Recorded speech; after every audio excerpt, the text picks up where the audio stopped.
friends, a wonderful good evening. Let me welcome you all to Swapnakoot Season 6. Swapnakoot Season 6 le innu nammal kaanan pona veedana Parappil House from Tirur, Malappuram district. Let's check out the house.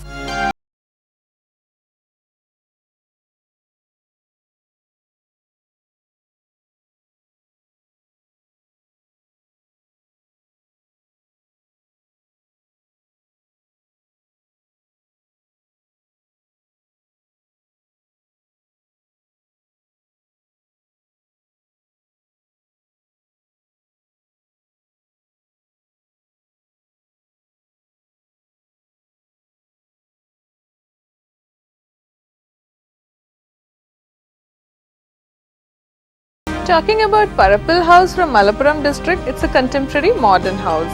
നമുക്കൊരു extensive cladding വർക്കാണ് exterior വാൾസിൽ കാണാൻ പറ്റുന്നത്.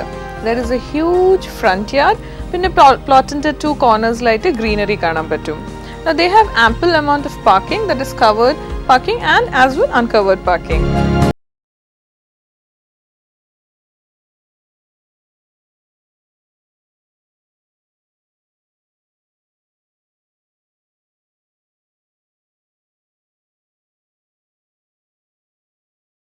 Hugely paved area in front of the house.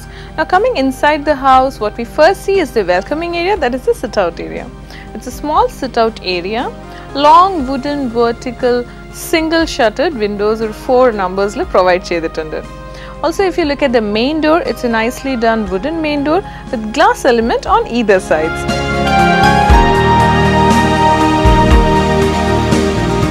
Talking about the living area, a little dark hued theme on what you see in the interiors here.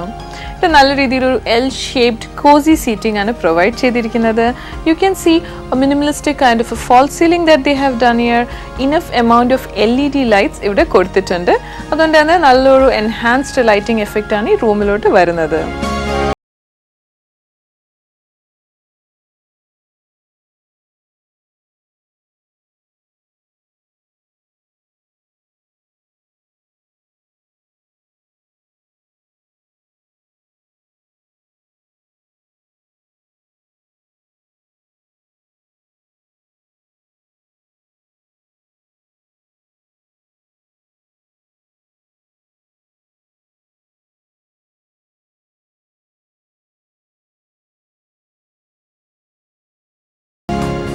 From living area, we progress further to the dining area. Dining area le oru 8-seater dining table aanu provide cheydirikkunnathu. Nalla reethiyil oru corner le wash area provide cheyidittundu. Here also you can see a false ceiling which is very elegantly done. Nalla reethiyil LED lighting ivide provide cheyidittundu. If you look at the flooring, like living area, ivideyum digital vitrified tiles aanu flooring nu vendi use cheydirikkunnathu. Because of the good amount of windows, there is absolute good amount of ventilation and light inside the dining area too.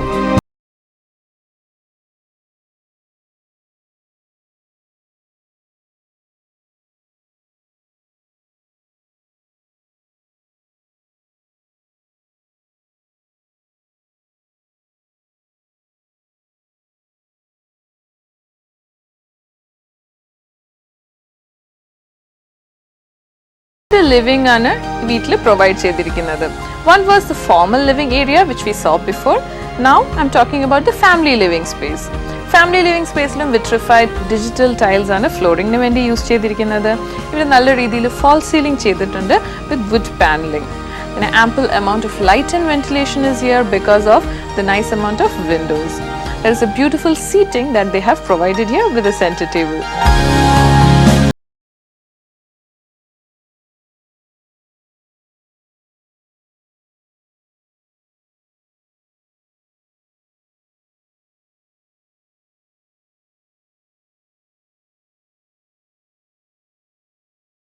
Talking about this bedroom, nalloru dark color theme aanu ivide provide cheydirikkunnathu, that is brown color. Nalloru king sized bed aanu what you see here with the side tables. Thoroughly wooden wardrobes aanu ivide provide cheydirikkunnathu. Here also you can see a nice false ceiling that they have done along with a good flooring. Now this area extends further to a dress area which further takes you to the bathroom space.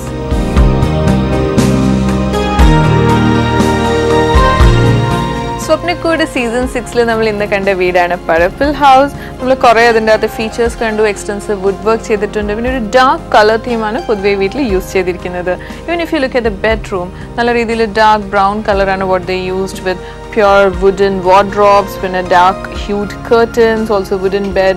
So thoroughly വീടിന് ഒരു dark hues ആണ് കൊടുത്തിരിക്കുന്നത്. If you notice, വീടിന് കൊടുത്തിരിക്കുന്ന ഒരു digital vitrified tiling ആയിരുന്നു, which comes under the modern technology. So this was the highlight about Parappil House.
Swapnakoot season 6 ini nammade adutha segment is all about the construction and its problems. So let me welcome you to Design Tips.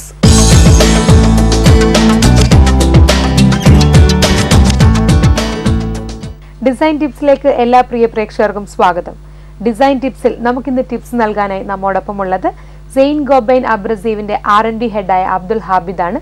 നമസ്കാരം sir. നമസ്കാരം sir. എപ്പോഴും നമ്മൾ ഈ വീട് പണിയുമ്പോഴായാലും എങ്ങനെയായാലും നമ്മൾ labour cost വളരെ high ആണ് ഇപ്പോൾ കേരളത്തിൽ. അപ്പോൾ ഏതിലായാലും നമ്മൾ ലേബർ കോസ്റ്റ് കുറയ്ക്കാൻ മാത്രമേ ശ്രമിക്കാറുള്ളൂ. അപ്പോൾ ഈ വാൾ പെയിന്റിങ്ങിൽ നമുക്ക് എങ്ങനെ ലേബർ കോസ്റ്റ് കുറയ്ക്കാൻ പറ്റും? ഈ വാൾ പെയിന്റിങ്ങിന് ലബോറിയസ് ആയിട്ടുള്ള ഒരു ജോബാണ് ഈ വാൾ പെയിന്റിങ്. അപ്പോൾ ഈ വാൾ പെയിന്റിങ്ങിൻ്റെ ലേബർ കോസ്റ്റ് കുറയ്ക്കാൻ വേണ്ടിയിട്ട് സെയിൻ ഗോബൈൻ കമ്പനിക്ക് പലതരത്തിലുള്ള ടൂൾസ് ഉണ്ട്. പണ്ടെല്ലാം ആളുകൾ കൈ ഉപയോഗിച്ചിട്ട് അബ്രസീവ് പ്രൊഡക്റ്റ് ഉപയോഗിച്ചിട്ടാണ് ഈ വാൾ പെയിന്റിങ് ചെയ്യാറുള്ളത്. സെയിൻ ഗോബൈൻ കമ്പനിയുടെ പുതിയ പ്രൊഡക്ട്സായ ടൂൾസ് പ്രൊഡക്ട്സ്, ഇതിൻ്റെ ഗുണം എന്ന് ചോദിച്ചാൽ നോഫിൽ പ്രൊഡക്ട്സിന് പ്രത്യേകതരം ടെക്നോളജി ഉണ്ട്, വെൽക്രോ ടെക്നോളജി എന്ന് പറയും. ഇത് ഉപയോഗിച്ചിട്ട് വളരെ ഈസി ആയിട്ട് ഇതിന് വേണ്ടി ക്ലിപ്പ് ചെയ്യാൻ പറ്റും.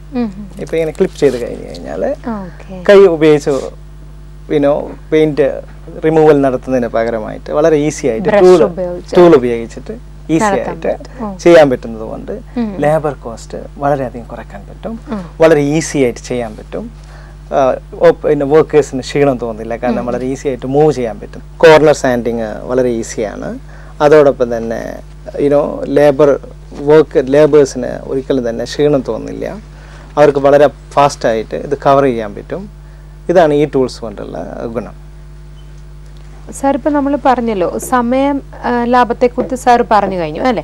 അപ്പം നമുക്ക് ഇതിൻ്റെ ബെസ്റ്റ് ഫിനിഷ് എങ്ങനെ കിട്ടും? സമയം ലാഭം സാർ ഓൾറെഡി പറഞ്ഞു കഴിഞ്ഞു. അപ്പോൾ ഇത് ഉപയോഗിക്കുമ്പോൾ നമുക്ക് എങ്ങനെയാണ് ഈ ബെസ്റ്റ് ഫിനിഷ് കിട്ടുന്നത്? എങ്ങനെ? ഞാൻ പറഞ്ഞല്ലോ, പണ്ടെല്ലാം ആളുകൾ കൈ ഉപയോഗിച്ചിട്ടാണ് ഇത് ഈ സാൻഡിങ് പ്രോസസ്സ് ചെയ്യുന്നത്. ഈ ടൂൾസ് ഉപയോഗിച്ച് ചെയ്യുമ്പോൾ ഒരു ഗുണം, ഹാൻഡ് മാർക്ക് ഒരിക്കലും വരില്ല. കാരണം കൈ ഉപയോഗിച്ച് സാൻഡ് ചെയ്യുന്ന സമയത്ത് ഹാൻഡ് മാർക്ക്, കൈയുടെ പാട് ഈ പെയിന്റിന്റെ അല്ലെങ്കിൽ സർഫസിൽ വരും. അപ്പോൾ ഒരിക്കലും തന്നെ നല്ല ഒരു അപ്പിയറൻസ് കിട്ടില്ല. അത് നമുക്ക് എലിമിനേറ്റ് ചെയ്യാൻ പറ്റും ഇങ്ങനത്തെ ടൂൾസ് ഉപയോഗിച്ച് ചെയ്യുമ്പോൾ. അതുപോലെ തന്നെ ആ സാർ ഇപ്പൊ കാണിച്ചതിന്റെ തന്നെ സെയിം അല്ലെ, സൈസിൽ ചെറുതാണ്. എന്താണ് ഇതിന്റെ രണ്ടിനും കൂടെ പ്രത്യേകത? അല്ലെങ്കിൽ ഇത് പലതരത്തിലുള്ള സൈസ് വരുന്നതുകൊണ്ട് ആളുകൾക്ക് പലതരത്തിലുള്ള ആളുകളുണ്ടല്ലോ, അപ്പോൾ ആൾക്ക് വളരെ ഈസി ആയിട്ട് പിന്നെ റിമൂവൽ ചെയ്യാൻ വേണ്ടിയിട്ട് പല സൈസിൽ വന്നാൽ അവർക്ക് പിടിക്കാൻ വളരെ എളുപ്പത്തിൽ പിടിക്കാൻ പറ്റും. അപ്പോൾ വളരെ വ്യത്യസ്തമായിട്ടുള്ള ഷേപ്പിൽ നമ്മൾ ഈ പ്രൊഡക്റ്റിനെ ഇൻട്രൊഡ്യൂസ് ചെയ്തിട്ടുണ്ട്. ഇപ്പം നമ്മളിപ്പോൾ സാർ വോളിന്റെ കാര്യമാണ് നമ്മൾ പറഞ്ഞത്. ഇപ്പം എപ്പോഴും നമ്മൾ ഈ മൂലകൾ, കോർണേഴ്സ് എന്ന് പറയല്ലേ, അവിടെ ഇത് വെച്ച് എങ്ങനെ ചെയ്യാൻ പറ്റും നമുക്കത്? ഈ കോർണേഴ്സിന് നമുക്ക് കണ്ടില്ല, ഇപ്പൊ ഇതിന്റെ ഈ കോർണേഴ്സ് ഉണ്ടല്ലോ, ഈ കോർണേഴ്സ് ഉപയോഗിച്ചിട്ട് നമുക്ക് വളരെ ഈസി ആയിട്ട് കോർണർ സാൻഡ് ചെയ്യാൻ വേണ്ടിയിട്ട് ഇങ്ങനത്തെ ടൂൾസ് ആ തരത്തിലാണ് നിങ്ങൾ ഈ ഡിസൈൻ ചെയ്തിരിക്കുന്നത് അല്ലെ. ഇപ്പൊ തന്നെ സാർ ഇവിടെ കൊണ്ടുവന്ന പ്രോഡക്റ്റിൽ വേറൊരെണ്ണം കാണുമ്പോൾ തന്നെ നമുക്ക് തോന്നുന്നത് പെട്ടെന്ന് നമ്മൾ സാധാരണ സ്ത്രീകളൊക്കെ കിച്ചണിൽ പാത്രമൊക്കെ കഴുകാനായിട്ട് ഉപയോഗിക്കുന്ന പോലെയുണ്ട്. ഇത് കണ്ടിട്ട് ഇത് എന്താണ് സാർ, എന്താണ് ഇതിന്റെ ഉപയോഗം? ഇത് ബേസിക്കലി ഈ ജിപ്സംസ് പ്രോഡക്ട്സുകൾ അതെല്ലാം ഫാൾ സീലിംഗ് ഇതെല്ലാം വളരെ ഫ്രജലായിട്ടുള്ള മെറ്റീരിയലാണ്. അപ്പോൾ അബ്രസീവ് സിക്ലോ മറ്റു പ്രൊഡക്ട്സ് ഉപയോഗിക്കുമ്പോൾ അത് പൊട്ടിപ്പോകാനുള്ള ചാൻസ് ഉണ്ട്, ഫിനിഷ് മോശമാകാനുള്ള ചാൻസ് ഉണ്ട്. അപ്പോൾ ഇങ്ങനത്തെ നോൺ വൂവൻ പ്രോഡക്ട്സ് എന്ന് പറയുന്നത്, നോൺ വൂവൻ പ്രോഡക്ട്സ് ഉപയോഗിക്കുമ്പോൾ വളരെ നന്നായിട്ട് നമുക്ക് ഫാൾ സീലിങ്സ് എല്ലാം ഫിനിഷ് ചെയ്യാൻ വേണ്ടിയിട്ട്. ഇത് ഫോൾ സീലിംഗിന് വേണ്ടി മാത്രം തയ്യാറാക്കിയിരിക്കുന്ന പ്രോഡക്റ്റ് ആണ്. അതുപോലത്തെ ഫ്രജൈൽ ആയിട്ടുള്ള മെറ്റീരിയലുകൾക്ക് നല്ല പെട്ടെന്ന് നല്ല ഫിനിഷ് കിട്ടാൻ വേണ്ടിയിട്ടാണ് ഇങ്ങനത്തെ പ്രോഡക്ട്സ്. ഇതും എനിക്ക് തോന്നുന്നു നമുക്ക് ഒരുപാട് കോസ്റ്റ് എഫക്റ്റീവ് ആയിരിക്കും അല്ലേ? തീർച്ചയായിട്ടും കോസ്റ്റ് എഫക്റ്റീവ്. ഇതെന്താണ് സാർ, ഈ പ്രോഡക്റ്റ് നമ്മൾ എന്തിനാണ് ഉപയോഗിക്കുന്നത്? ഈ പ്രോഡക്ട്സിന്റെ ഒരു ഗുണം എന്ന് വെച്ച് കഴിഞ്ഞാൽ, ഇപ്പം ഞാൻ മുമ്പ് പറഞ്ഞല്ലോ, ഇത് ഹാൻഡ് പ്രോഡക്ട്സ്, ഹാൻഡ് ഉപയോഗിച്ചിട്ട് നമ്മൾ ചെയ്യുന്ന പ്രോഡക്ട്സ് ആണിത്. പകരം കുറച്ചും കൂടി അഡ്വാൻസ്ഡ് ആയിട്ട് വളരെ ഫാസ്റ്റ് ആയിട്ട് നമുക്ക് വർക്ക് കംപ്ലീറ്റ് ചെയ്യണമെങ്കിൽ ഇലക്ട്രിക് ടൂൾസുകളുണ്ട്. ഇത് നമ്മൾ ഇലക്ട്രിക് ടൂൾസിൻ്റെ അതിൽ ഈ പ്രോഡക്ട്സ്, നോഫിൽ പ്രോഡക്ട്സ് ഹുക്ക് ചെയ്തിട്ട് നമുക്ക് ഓർബിറ്റൽ സാനിറ്റൈസേഴ്സ് എല്ലാം വെച്ചിട്ട് വളരെ ഫാസ്റ്റായിട്ട് നമുക്ക് ഏരിയ കവർ ചെയ്യാൻ പറ്റും. അതോടൊപ്പം തന്നെ ഈ പെയിൻറ്റിൻ്റെ ഡസ്റ്റ് ഫോം ചെയ്യുന്ന സമയത്ത് വളരെ ഈസി ആയിട്ട് ഈ ഹോളിലൂടെ നമുക്ക് സക്ക് ചെയ്തെടുക്കാൻ പറ്റും. അപ്പോൾ പെയിൻറ്റ് റിമൂവൽ നടത്തുന്ന സ്ഥലങ്ങളിലുള്ള ഡസ്റ്റ് ജനറേഷന് നമുക്ക് വളരെയധികം മിനിമൈസ് ചെയ്യാൻ പറ്റും. അപ്പോൾ ഇന്നത്തെ നമ്മുടെ ഡിസൈൻ ടിപ്സിൽ സാർ നമുക്ക് പറഞ്ഞു തന്ന എല്ലാം തന്നെ വാൾ പെയിൻറ്റിങ്ങിൽ നമുക്ക് എങ്ങനെയാണ് ലേബർ കോസ്റ്റ് കുറയ്ക്കാം എന്നതിനെക്കുറിച്ചും അതിൻ്റെ പ്രോഡക്ട്സിനെ കുറിച്ചുമായിരുന്നു. വളരെ നന്ദി സാർ. അടുത്ത എപ്പിസോഡിൽ വീണ്ടും ഡിസൈൻ ടിപ്സുമായി കാണാം. നന്ദി, നമസ്കാരം. സ്വപ്നക്കൂട് സീസൺ 6 ഇനി അടുത്തതായിട്ട് നിങ്ങളുടെ വാസ്തുപരമായിട്ടുള്ള എല്ലാ പ്രോബ്ലംസ് സോൾവ് ചെയ്യാനുള്ള കോർണറാണ്, that is the vastu corner.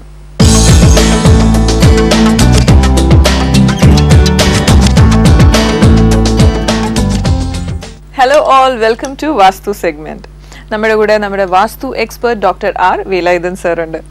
ഇന്ന് സാറിനോട് ഞാൻ ചോദിക്കാൻ പോകുന്ന ക്വസ്റ്റൻ എന്ന് വെച്ചാൽ, നമ്മളൊരു വീട് വെക്കുമ്പോഴോ അല്ലെങ്കിൽ റെന്റിന് താമസിക്കുമ്പോഴോ ഏറ്റവും വലിയൊരു കൺസേൺ ഉണ്ട്, ഫ്രണ്ടിൽ പള്ളി അല്ലെങ്കിൽ കാവ്, അമ്പലം, ചർച്ച്. അപ്പം സാധാരണ ഞാൻ കണ്ടിട്ടുണ്ട് ക്ലയൻസിനൊക്കെ വരുമ്പോൾ എന്നോടൊരു സംശയം ചോദിക്കും, ഇവിടെ ഇങ്ങനെ ഒരു ടെമ്പിൾ ഉണ്ട്, വീട് വെക്കുന്നതിന് പ്രശ്നമുണ്ടോ? അപ്പം സാറിൻ്റെ ഒരു അഭിപ്രായത്തിൽ എന്താണ്? പല സ്ഥലങ്ങളിലും, പ്രത്യേകിച്ച് കേരളത്തിൽ ധാരാളം ക്ഷേത്രങ്ങളുടെ നാടാണ് കേരളം. അതിൽ കൂടുതലും കാവുകളാണ്. ആ കാവുകൾ ആണ് പിന്നീട് അത് ഒരു ചെറിയ ചെറിയ ക്ഷേത്രങ്ങളായി വന്നതും പിന്നെ വലിയ വലിയ ക്ഷേത്രങ്ങളായി ഫോം ചെയ്തത്. അപ്പം അങ്ങനെ ഈ കാവുകളും കൂടുതലും ഈ പാമ്പിൻ്റെ ആ വലിയ മരങ്ങളൊക്കെ ചേർത്ത് വെച്ചിട്ടുള്ള ഒരു കാവുകളാണ്.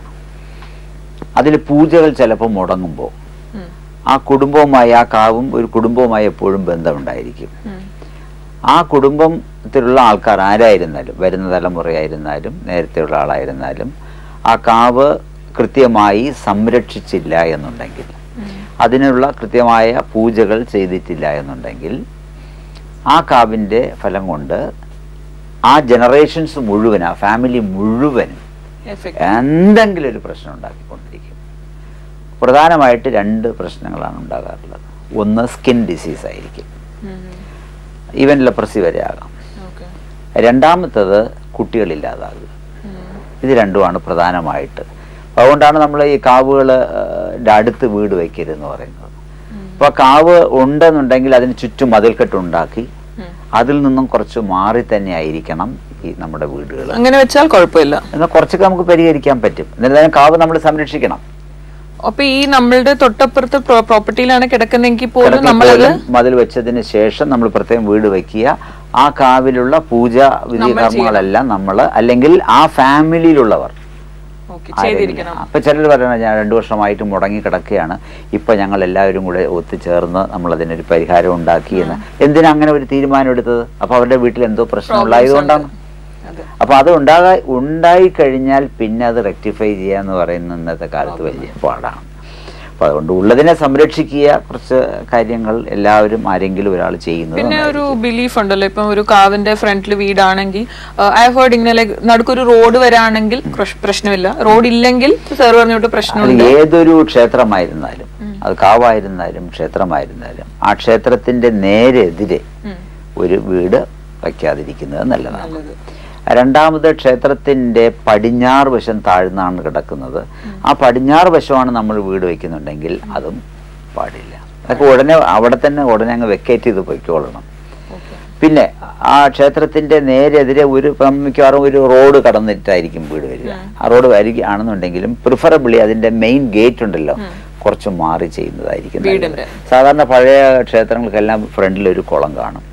ആ കുളത്തിന് മുന്നിൽ വീണ്ടും ഒരു റോഡ് കാണും. അത് കഴിഞ്ഞ ശേഷമാണ് വീടുകളുടെ റോസ് വരുന്നത്. അത് വലിയ കുഴപ്പമില്ല. എന്നിരുന്നാൽ പോലും ആ വീടുകളുടെ ഡോറുകൾ, പ്രധാന വാതിൽ, മെയിൻ ഗേറ്റ്, അത് ക്ഷേത്രത്തിന്റെ ശ്രീകോവിലിന് നേരെ വരാതിരിക്കുവാൻ ശ്രദ്ധിക്കുക. കുറച്ച് മാറി ചെയ്യുന്നതായിരിക്കും നല്ലത്.